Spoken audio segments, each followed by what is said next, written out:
It is 5:30, so I am going to call this Metro Flood Diversion Authority 3:30. There we go. I'm ready to go home, apparently. It is 3:30, and I'm going to call this December 20th Metro Flood Diversion Authority meeting in order. Would you do roll call, please? Yep. Ms. Williams, Here. Mr. Hendrickson, Mr. Paulson, Mr. Campbell, Here. Mr. Wayland, Here. Dr. Mahoney, Here. Dr. Mahoney, Here. Mr. Peppercorn, Here. Mr. Grinberg, Here. Mrs. Sherling, here, Mr. Peterson, Mr. Steen, Here. Mr. Thorsted, Here. Mr. Jacobson, Here.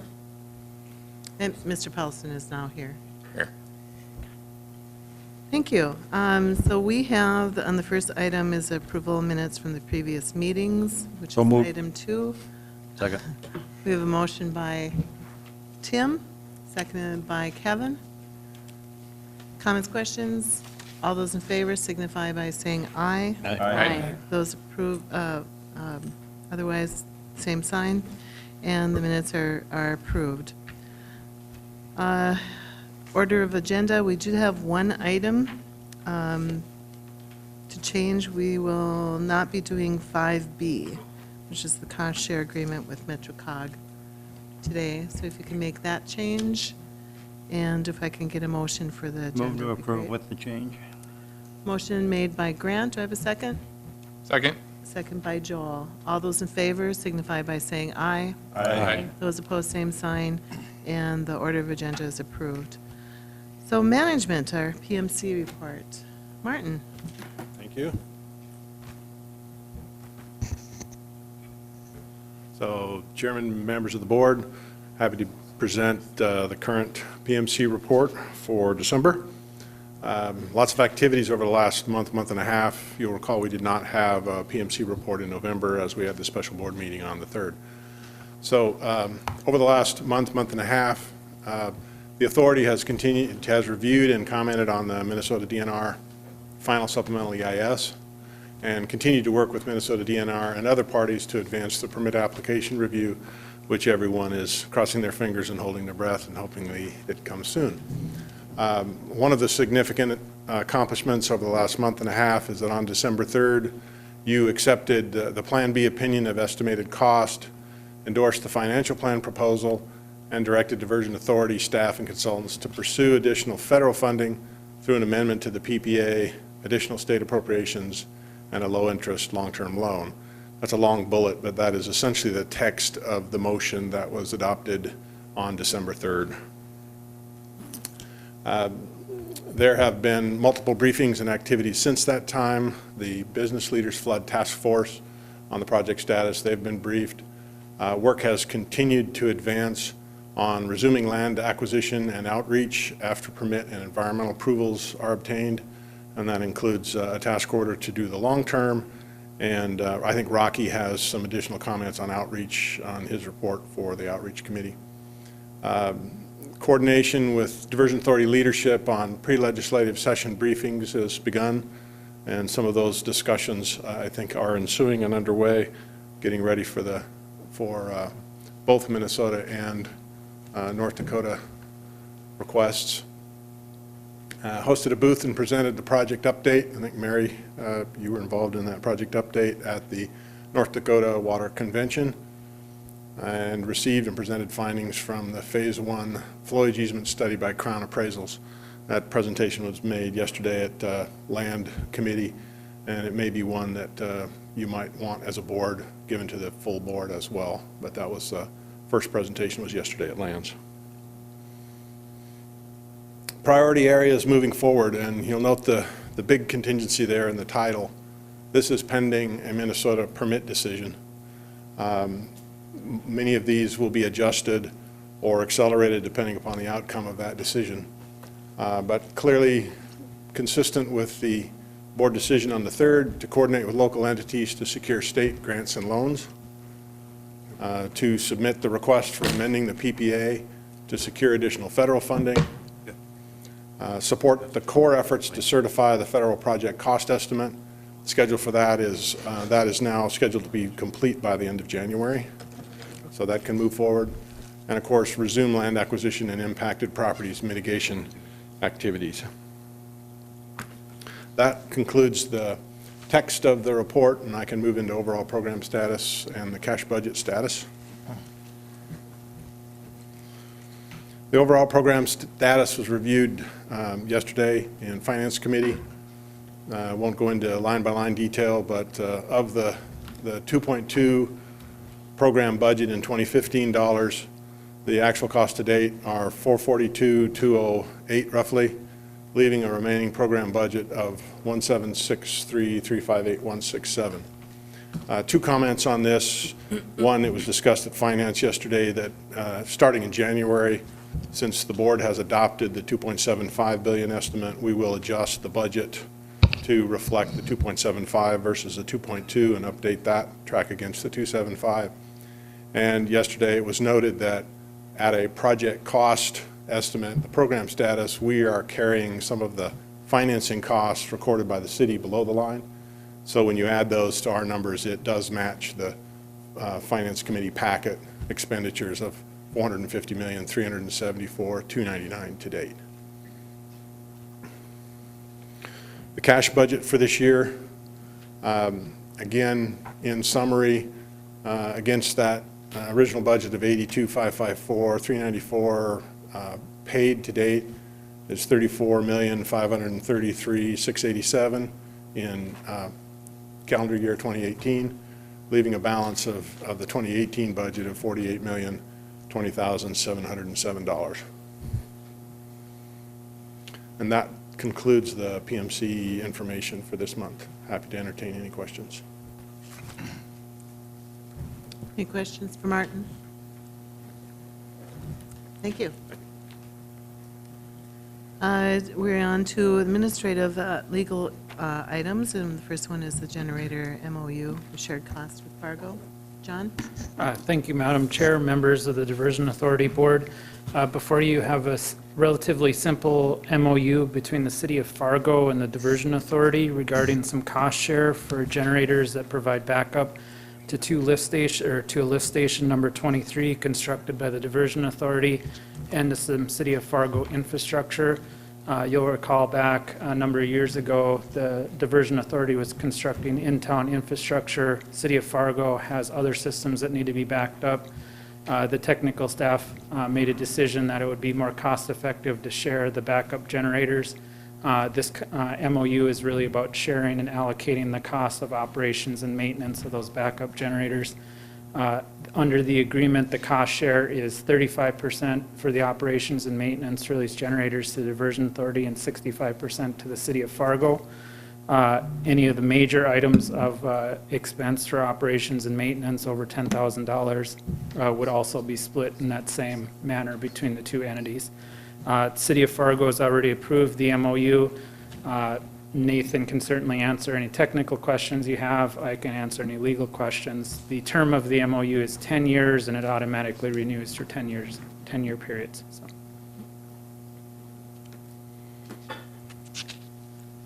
Move to approve. A motion by Tim. Do I have a second? Second. Second by Joel. Is there any questions, John, on this item before we vote? Okay. All those in favor signify by saying aye. Aye. Those opposed, same sign. And I keep forgetting, is this a roll call one for Fargo? Carrying money. Let's do roll call. Ms. Williams? Yes. Mr. Hendrickson? Yes. Mr. Paulson? Yes. Mr. Campbell? Yes. Mr. Wayland? Yes. Dr. Mahoney? Aye. Mr. Pepcorn? Aye. Mr. Grinberg? Aye. Mrs. Sherling? Yes. Mr. Peterson? Yes. Mr. Steen? Yes. Mr. Thorsted? Yes. Mr. Jacobson? Yeah. And motion carried. Then that, not doing 5B, so 5C, which is the 2019 meeting schedule.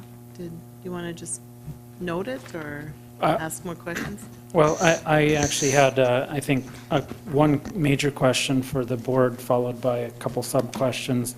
I think there'll be a desire to have a meeting early in January, and if there was a desire to talk about what day in January that should be before the scheduled meeting that we have on the calendar. The second item is if you want to put a placeholder in for the second Thursday of every month in addition to the fourth Thursday. If we are successful in obtaining a permit, there'll be a lot of activity, so it might be warranted to have a placeholder for those meetings. It's totally up to the board, but I think there's a consensus forming around at least putting a placeholder in for the second Thursday of every month, and if they're not needed, the Diversion Authority wouldn't need to call those meetings. So really two questions for the board. Madam Chair, can I add another question? Yeah, go ahead.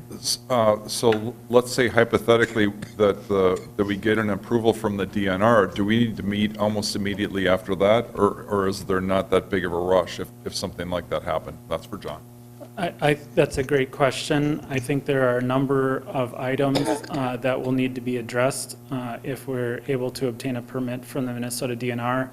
I don't know if it necessarily needs to be within days, but it would be beneficial to have a meeting shortly thereafter. There'll be everything from administrative actions that the board might want to take up, such as deciding whether to proceed with land acquisition. Certainly, with an incoming board, I would recommend having an executive session to brief the incoming board on the status of the litigation and how the permit impacts that litigation. And then finally, there may be topics that the PMC is ready to bring forward, assuming permit issuance, and along with some of the legislative issues such as requesting a PPA amendment, formally requesting a PPA amendment, and other legislative actions. I think it makes sense. And there may be some gap. I mean, obviously, we'll have to do some information gathering, one way or the other, so that a meeting is useful. Mary? Well, I guess I just was hoping we could be flexible and wanted to make sure that this board understands that exactly, that we may have to come together, and of course, it's going to be important to have a quorum. If we need to go into executive session, we're not acting on anything, you know, if folks are gone and needed to call in, that would probably work pretty well. But if we go with that second and fourth Thursday, I'm unfortunately not here that very second Thursday, so I'd ask that we move that first meeting to the 14th if it's possible. But if something comes up that we need to have a meeting beforehand, we certainly can. I understand that as of January 1, I am both the chair and vice chair. So I don't know if I start talking to myself, if Heather needs to notice the media, but... You can't meet yourself alone anywhere. But so, you know, certainly we can have someone else lead the meeting if necessary. But I just kind of want everybody to be aware of the kind of the logistics of that. And today we'll go into executive session and hopefully resolve any issues that, or at least some of the issues that might come up, and we can move forward. But and then along with that, we kind of talk about finance committee and land committee, and you know they'll probably have to get geared up and meeting more than once a month. Certainly to begin with finance, land takes a little bit longer to ramp up, but assuming good news. Just to add to Mary's point, second Thursday is January 10th. That's correct. That date could be conflict with legislative hearings, so it might be that second Wednesday or Thursday in January might need to be adjusted because of that as well. So would that Monday then work better? I noticed that that's a Fargo City Commission meeting on that Monday, the 14th. We could certainly have a meeting at 3 o'clock. You start at 5. If you start at 3, it could work well. You know, that would kind of flow into each other, and I don't know when you'd want to have your finance meeting. Yeah. So, Oh, God. Not on the 10th. No, but we're on the 14th, like you. But it's a 5:30 meeting, so. so I would Well, propose, and they get sworn in, so they're Yeah. excited. They'll probably be there a little early. I would propose the 14th at 3 o'clock then, if needed. Is that a consensus, or do we need a motion for that? Nods? Looks good? Okay. Good choice. We do on Okay, so with in mind that we have to do, we'll need to be a little flexible with this, and we may add an extra meeting each year, each month, just to keep in mind. Okay, let's move on then to Public Outreach Committee report. Rocky? Yeah, hi, Rocky Schneider with the PMC. Roger Olson, the chair of the Outreach Committee, asked if I'd give an update. It was a great committee meeting yesterday. We really are focusing on two things. One is the financial plan and explaining that. I think both a lot of legislative activity involved in updating on that, and with the Water Commission in North Dakota as well, and with the Business Leaders Task Force, which I'm sure Mark will update you on. But we've also been focusing on what happens in January if land starts going again. We've been working closely with the land acquisition team on what outreach steps needed on that. And so it was the first chance the outreach committee to really review that plan and provide some insight into that. So, you know, I think everything else has been covered by Martin previously or by other board members. I would like to say that was Brenda Elmer's last outreach committee meeting, so we thanked her for her service as well and give her credit there. Okay. Any questions for Rocky? Okay, thank you. And then Business Leaders Task Force update. Mark? Yes, Mark Nisbet representing the chamber, and it's my pleasure to see current and future mayors here in attendance, since the chamber is a regional group, so very pleased to see the new Moorhead mayor here, as well as to thank Mayor Williams for her service. I also want to thank the fact that many of you attended the Eggs and Issues where the North Dakota leaders of the House and Senate were in town. And it was very encouraging to hear how many of them truly had connections to the Fargo-Moorhead area, sons, daughters living in the area, recognizing that this is an economic hub. And so at the Business Leaders Task Force, we were pleased to see the results. Nice letter to the editor in the paper. I think that was a result of some good work. And going forward, you can count on the Business Leaders Task Force for any trips to Bismarck that you might need, except we might pull back. Commissioner Grinberg, you mentioned January 10th. That's the state of the city, so we're hoping to hold the mayors in town that day. So don't let them get drawn to Bismarck on the 10th of January. They'll be in Bismarck on the 10th of January. Oh, we'll have to start discussing that with Craig to see who's going to sit in then, so. Dave and Tony love to sit in for me. But yes, the diversion continues to be at the top of our list through the ongoing meetings, and we stand ready to help lobbying, testimony, however needed. Great. Thank you, Mark. I'm pretty sure we will be asking you to help us out there, and we appreciate it. Next is land management. Mary? Thank you. Well, land management met yesterday. We have not met for quite some time, but we had the phase 1 of the flowage easement study completed and presented to us. Very detailed report and very well done. I think we'd like to get it out to the Ag Committee to get their reaction and any questions that they might have about that. And then at some point, we'll bring that to this committee as well. It will go into phase 2 at this point. So right now, it's just the philosophy, I guess you'd say, behind the study. And phase 2 would actually drill down into the actual parcels and goes into even further detail, but really interesting to see. So I think you'll enjoy seeing how we went about that. The whole premise is to do this very accurately, very fairly, very scientifically, and so they went all over the country and up and down the Red River Valley to make sure that people are going to be treated as fairly as possible. Good. Thank you, Mary. Any questions? Okay, we'll move on to finance. Tony? Thank you, Madam Chair. Martin covered them any of the items we talked about, which were brief yesterday at Finance. I would just, note that item 8A in your packet, to the point Martin made, the $450 million has been expended to date. We have $83.1 million in the bank. Nothing other really to report other than what's been said already. Still in that holding pattern.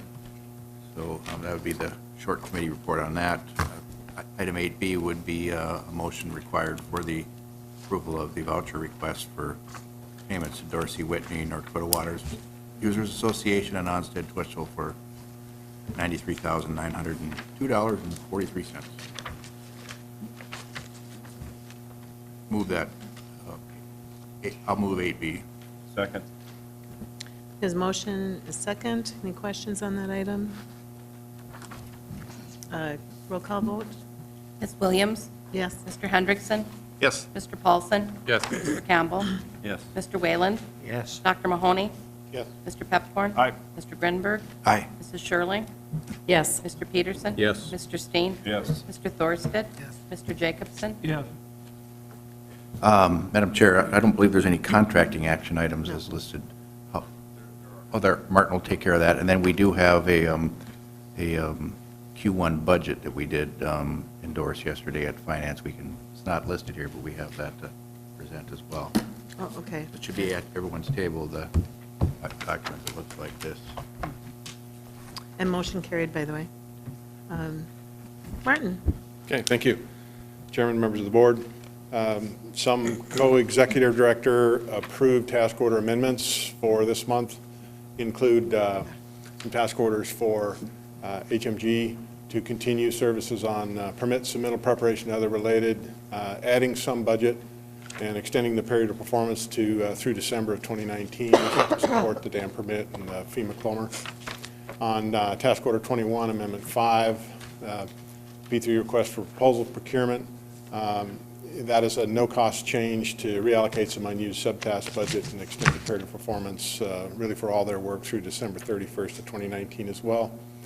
And then amendment number 2 to task order 27, River Stage 37-foot planning, addition of owner requested 2019 budget and extend that period of performance through December 31st as well. Those total $120,290, and those have been approved by the co-executive directors. There are some approved change orders also by the co-executive directors. Really, this is through the Cache County Joint Water Resource District, a small change order to adjust Schmidt & Sons Construction for $228 negative, so that's a minus $228 on that change order. There was also, the joint board also approved rights of entry in North Dakota Services, a no-cost reallocation of budgets and extending that through December 31st, 2019 as well, so those cover the joint board. In addition, there are 2 contracting actions that, due to the size of the task order amendments and changes, it was recommended that these be brought to the board for approval. The first is task order 1, amendment 13 for project management. This adds budgets to their subtask for 2019 activities, reallocates some budget, and extends the period of performance to December of 2019.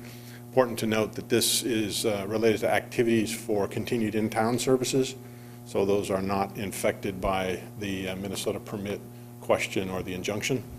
The second is task order 23, amendment 1, work package 43 for services during bidding and services during construction on the pump station. Their services were obviously affected by the delay in the award of that contract that was recently awarded. So this adjusts those budgets and allows them to continue through June of 2019. Those 2 task orders in total are $908,828.54 for your action. Motion to approve. The motion, is there a second? I'll second it. We have a second. Any other comments, questions on this item? Roll call vote, please. Ms. Williams? Yes. Mr. Hendrickson? Yes. Mr. Paulson? Yes. Mr. Campbell? Yes. Mr. Wayland? Yes. Dr. Mahoney? Aye. Mr. Pepcorn? Aye. Mr. Grinberg? No. Mrs. Schirling? Yes. Mr. Peterson? Yes. Mr. Steen? No. Mr. Thorstead? Yes. Mr. Jacobson? Yeah. Motion carried. And another item, Martin, was there, No, just if there's any questions on your budget action. on this item? Or, I didn't know. Did you want to just run through that briefly? I can run through that briefly. This is the budget that I think Mr. Grinberg mentioned just before, the contracting actions, which was accepted yesterday by Finance Committee. This budget is a placeholder budget. It is essentially a stand-down run rate placeholder for Q1. The outcome of the permit and the litigation process will drive revisions to this budget sometime during Q1. So positive news on the permit will obviously require a much increased level of activity. A negative or a less than positive action on the permit will drive other activities. So it was felt by requested by the Finance Committee and endorsed that at least you have some budget moving forward as a placeholder to be adjusted during Q1. Any questions on that item? Okay, thank you, Martin. I think we should approve that to allow a budget going forward for this year. So there should be a motion to approve that, so I'll make that motion. Okay, motion by Rick, Second. second by Tony. Roll call vote, please. Ms. Williams? Yes. Mr. Hendrickson? Yes. Mr. Paulson? Yes. Mr. Campbell? Yes. Mr. Wayland? Yes. Dr. Mahoney? Aye. Mr. Peppercorn? Mr. Grinberg? Aye. Mrs. Schirling? Yes. Mr. Peterson? Yes. Mr. Steen? Yes. Mr. Thorstead? Yes. Mr. Jacobson? Yeah. Okay. Is there any other business before we go into executive session? Tim? Yeah, you've served this board for a while, and I'll ask Bernie Dardis to come up to the stand for a minute. A couple of us are going to say a couple things, because I know this crowd will leave when we go into executive session. And it kind of reminds me of what Queen Victoria said about you one time. Great events make me quiet and calm. The little truffles fidget me and irritate my nerves.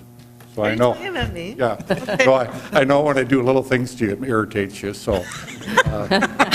Bernie, I'll let you start, and then Mary Shirley will say something from the board, and then I'll say something from the city of Fargo. Having had the pleasure to serve with Delray on the governor's task force, the joint governor's task force, it became apparent to this individual very, very quickly the important role that Mayor Williams was playing in the communication and the discussions with the governor from Minnesota. And so your leadership, Delray, in bringing those two fine gentlemen together, the entities from the two states of North Dakota. But I wanted everybody to know that the role that Delray played in those discussions and getting those two governors to sit down and have meaningful discussions. And as a result, we're still crossing our fingers, and we're hoping for good news, and that's the Christmas gift that we all want. But from the citizens on this side of the river, thank you, Mayor, for the role that you've played in making that all happen, because we would not be where we are today without your leadership. Thank you. Thank you, Mayor.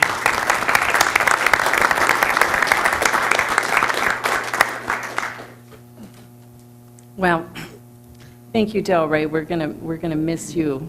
I know I personally will miss you a lot. The only other woman that's usually at these meetings, so really, you will be missed. I'm glad I'll have Heather here as well.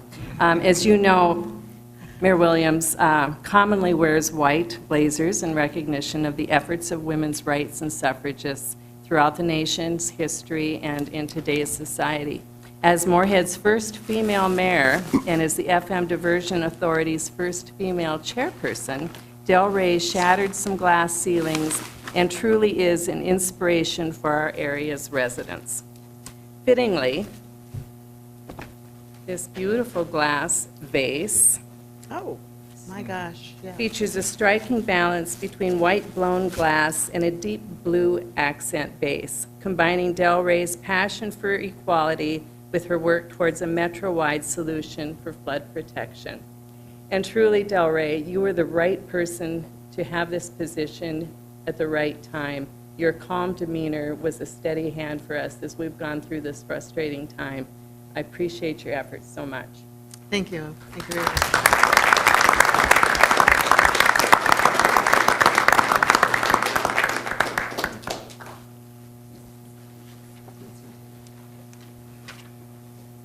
The city of Fargo, this John Offutt glass piece symbolizes and embodies the union of prairie, city, and sky.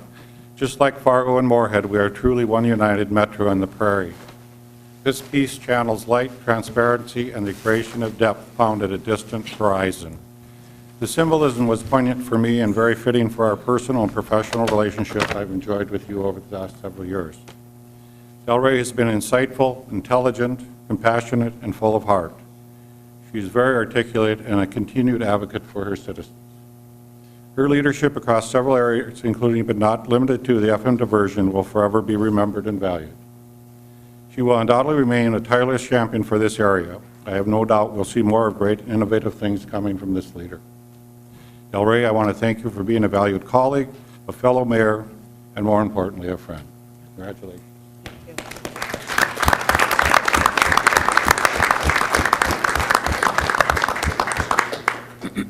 And we put one bank 5 feet higher than the other.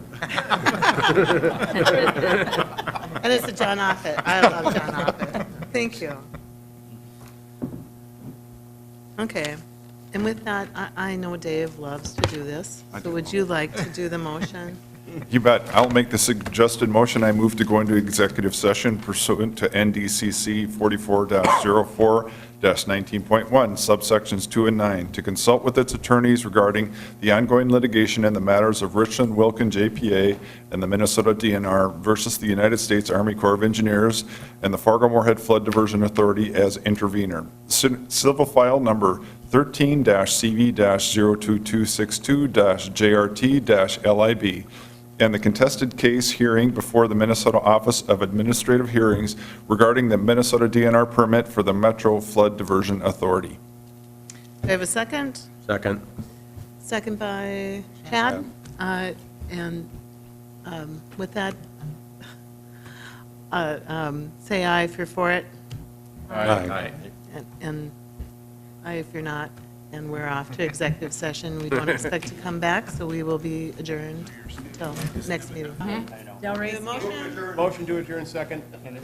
All in favor signify by saying aye. Aye. Those opposed, same sign. We're adjourned.